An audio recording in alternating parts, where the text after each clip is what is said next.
Hi, this is Kim from Flying Eyes Charter, and basically I want to show you how to tie a quick snell like we do out on the boat. Many times we use what we call a weapon, which is basically we put a weight on here to get at the depth of the fish that we want, so we can change this weight. We just simply pull the weight off of there, and then it'll have a blade with some beads on it and the hook.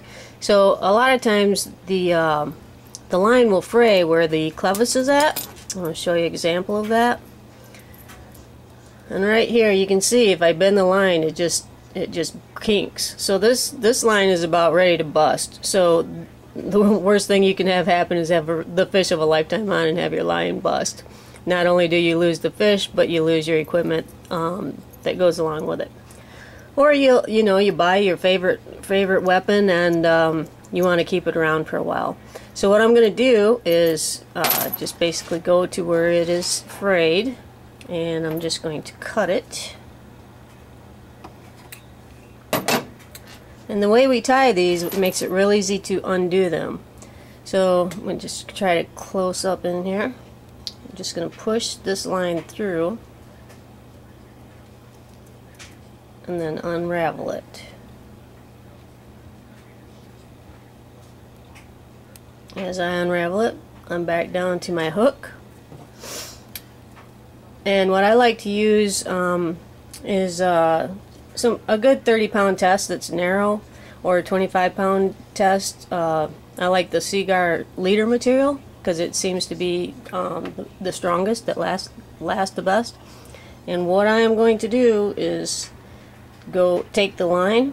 I've cut at maybe 14-16 inches, and I'm going to go through the eyelet, as you can see here, going right through the eyelet. I'm going to grab a hold of it and hold it very tightly with my finger and thumb, and then I'm going to take the line and just wrap it around the eyelet. So there's 1 and 2, 3, 4, 5, 6, 7, 8, 9. About 8 or 9 times.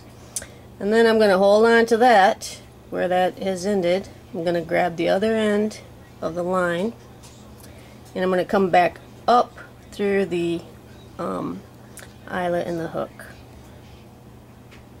It's kind of hard to do on the camera, but now I've come right back up through that hole. I'm going to grab it, and I'm just going to cinch it real tight. And there it is. That snell is good to go. I'm just going to take the beads from the one that I just cut and put right back on here. But this snell will last. It will not come apart. And we check ours every day because they get used. So I'm just going to come take the beads off of the other one that I've torn apart and put them on here.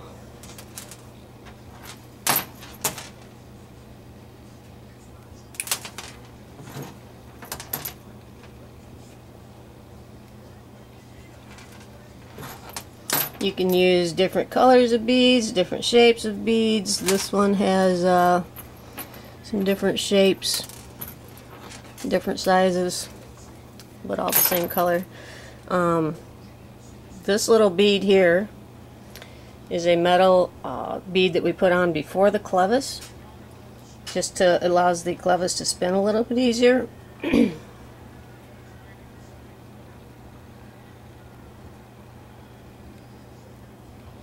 So that goes on, and then the clevis is right on the blade, and all I'm going to do is just take this right off. I'm just going to hang right onto the clevis and take the wire out, or the line out, and put it onto my new one. So I've got the blade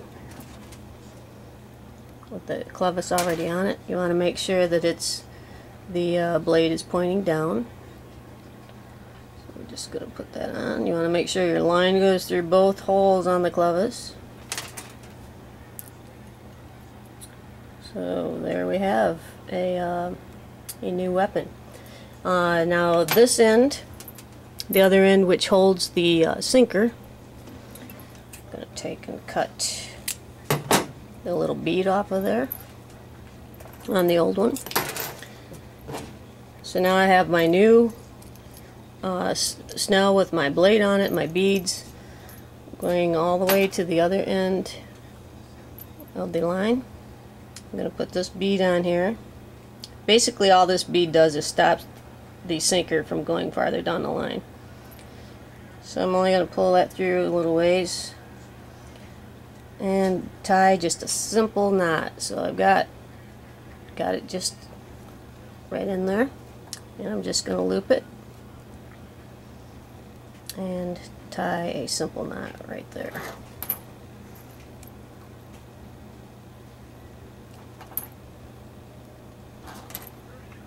I like to wet this area and then cut off any excess that's going to stick out there.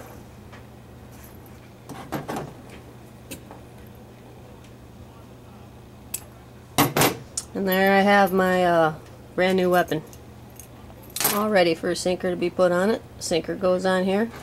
That bead stops it from going any farther. And there it is, finished product. So then after you use this for however long, it depends on how much you fish, but you'd want to chuck this area where that clevis turns on the fishing line itself, and make sure there's no frays or anything in it. If there are frays, that's the time you want to retie it. So that's how to make a simple snell.